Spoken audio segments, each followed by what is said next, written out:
মনোবীক্ষণ polyclinic, চিকিৎসার জগতে এক দশক। এখন এখানে সব বিষয়ে ডাক্তারবাবু একসাথে তলায়। ফোন করুন 7477999515 এই নম্বরে।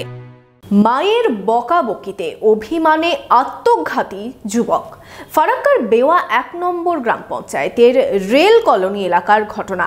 এই ঘটনায় শোকের ছায়া নেমে এসেছে পরিবার জুড়ে। আপনার আনন্দে আমাদের উদযাপন। বিয়ে হোক বা পার্টি, বহরমপুরে এবার luxury banquet hall at golden retreat. জেলায় একমাত্র পিলারলেস ব্যাংকোয়েট, আছে স্পা, সালন, ক্লাব মেম্বারশিপের সুযোগও। বহরমপুর শিল্প তালুকে গোল্ডেন রিট্রিট। নেশাগ্রস্ত অবস্থায় বাড়িতে ঢোকায় বকাবকি করেছিল মা। তার জেরেই অভিমানের চরম সিদ্ধান্ত নিল এক যুবক। ফারাক্কার বেওয়া 1 নম্বর গ্রাম পঞ্চায়েতের রেল কলোনি এলাকার ঘটনা। জানা গেছে, রেল কলোনির বাসিন্দা সৌমেন হালদার রবিবার সন্ধ্যায় নেশাগ্রস্ত অবস্থায় বাড়ি ফেরে। বাড়িতে অশান্তি শুরু হলে তার মা বকাবকি করে। এরপরেই রাত 10টা নাগাদ বাড়ি থেকে বেরিয়ে যায় ওই যুবক বাড়িতে না ফেরায় খোঁজাখুঁজি শুরু করেন পরিবারের সদস্যরা। গভীর রাতে বাড়ির পাশে একটি গাছে গলায় ফাঁস লাগানো অবস্থায় দেখা যায় সৌমেন হালদারকে।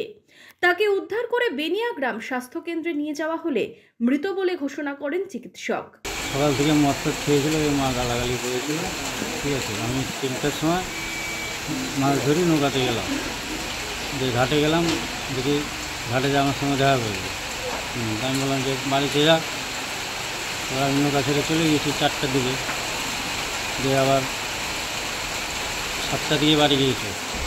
7টার দিকে বাড়ি গিয়ে আবার বাড়ি থেকে ঘুরে এসে 3টার সময় গামছাটা নিয়ে বেরিয়েছে।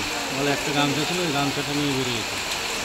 দিয়ে তারপরে আবার 10টার সময় আমার নেশা খেয়েছে। রাত 10টা? রাত 10টায় নেশাটা খেয়ে বাড়ি গেলে লাইট ফাইট বোট ফোট সব ভাঙচুর করেছে। সকালবেলা মা কিছু বলেনি, আমি বাড়িতে ছিলাম না, আমার মেয়ে ছিল। ঠিক আছে, ভেঙেছে, ঠিক আছে, নেশার এখন ছুটবে, তখন বলবো। যে ঘরে গিয়েছে, ঘরে গিয়েছে, গ্রিলে তালা মেরেছে। ঠিক আছে, তালা মেরে আবার বেরিয়েছে। বেড়ানোর পরে আমার দাদার ছেলে ভাতিজা ওর গান্ধীঘাটের দোকানদারে ওরা 11টার সময় গিয়েছে বাড়িতে। আমাদের ছেলে গিয়ে দেখছি বসে আছে, গ্রিল খুলে বসে আছে। ঘরে ঢুকে গেছে, আপনার ঘরে ঢুকে গেছে, আমার ঘরের সামনে ওই ভিতরে। যাওয়ার পরে আর খেয়াল করিনি, ওই 11টার সময় বাড়িয়েছে, আর কোথায় যায়নি। বাড়ির পাশে একটা ঘর ছিল, ফ্যামিলি থাকে না। ঠিক আছে, একটা পাকা গাছ ছিল, সেই পাকা গাছে ফাঁস নিয়ে কেউ দেখতে পায়নি। এবার ওই মা কী করেছে, খোঁজাখুঁজি করেছে, খোঁজাখুঁজি করার পরে পায়নি, ঘুরে এসে লাইট করেছে, দেখে গাছে ছিল।